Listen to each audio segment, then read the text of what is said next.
قرآن کا مشن یہی ہے کہ لوگوں کو گمراہی سے نکال کر نور کی طرف لے آنا.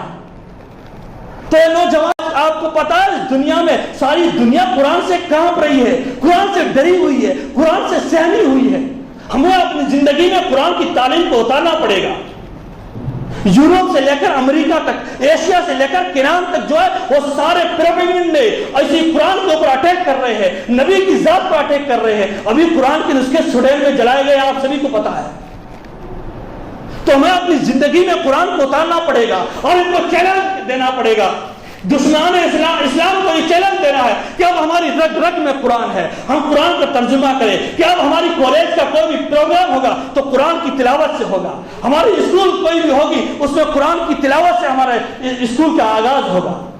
ہم سائنس پڑھیں گے قرآن کے ذریعے سے, ہم میتھ پڑھیں گے قرآن کے ذریعے سے, ہم جنرل نالج پڑھیں گے قرآن کے ذریعے سے. اے نوجوانوں, اگر قرآن کو اپنی زندگی میں نہیں اتارا, اگر قرآن کو اپنی زندگی میں نہیں اتارا تو ہمیں خون کیا. کیوں؟ کیونکہ ہم نے قرآن کی تعلیم کو چھوڑ دیا. قرآن کی تعلیم کیا ہے؟ لِتُخْرِجَ النَّاسَ مِنَ الظُّلُمَاتِ إِلَى النُّورِ.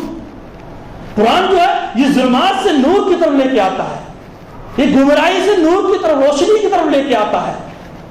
تو اپنے بچوں کو قرآن کی تعلیم دے, قرآن کی تلاوت کرائے. صبح سب سے پہلے بچوں کا کام, نوجوانوں کا کام, اپنے ماؤں کو, اپنے بچوں کو یہ تعلیم دینی چاہیے کہ قرآن کی تلاوت کرو, اس کے بعد دوسرا کام ہوگا. اللہ تعالی ہم تمام کو قرآن کے سچے اور پکی عظمت کرنے والا بنائے. اللہ تعالیٰ ہماری روح میں, ہمارے وجدان میں قرآن کی محبت اور قرآن کی عظمت کو بٹھائے اور ہم کو قرآن کو صحیح سمجھنے کی توفیق عطا فرمائے. اگر ہم نے قرآن کو صحیح نہیں سمجھا تو ہمارے حالات بہت خراب ہو جائیں گے. اس لیے اپنے یہ آج یاد کر کے اٹھے, یہ مشل لے کے ہر گاؤں, ہر قریہ اور ہر شہر میں یہ پہنچے کہ قرآن کی تعلیم, قرآن کی تعلیم. اگر قرآن کی تعلیم نہیں ہوگی تو بہت برا وقت آئے گا.